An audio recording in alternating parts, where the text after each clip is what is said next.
When John Adams became president, it marked the first peaceful transition of power the United States and modern democracy had ever known. And that's ironic, because Adams was known as a hothead and kind of obnoxious, which made him just the guy to butt heads with France.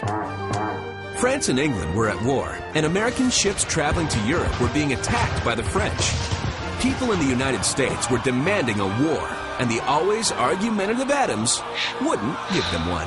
He was the first president who faced the immediate threat of war and fought back with diplomacy. Unfortunately, his decision to resort to tough talk rather than tough actions made him unpopular with a lot of people in his own party. Still, history has been kind to our second president's actions during the crisis. Stop and think if Adams had gone to war with France. First of all, there never would have been a Louisiana Purchase. The United States of America might very well end at the Appalachians. Hear that?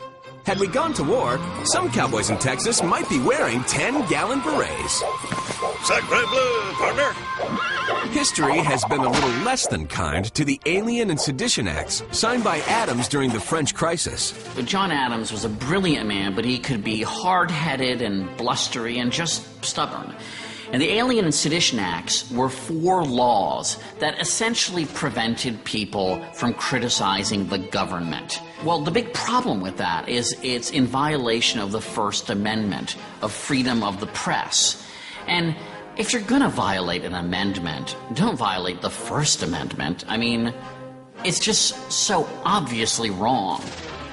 The acts were very unpopular with Adams' old friend Thomas Jefferson, who ran against him and helped our second president become our first one-term president.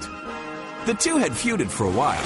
Adams was a Federalist who wanted a strong central government, while Jefferson insisted that power be held by the states.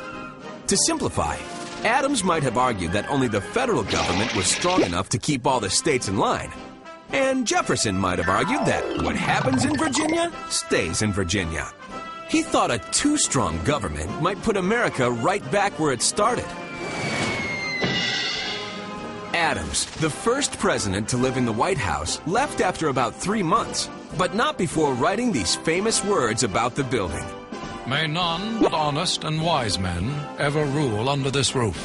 Whatever else may have been said about him, the words honest and wise certainly did apply to John Adams.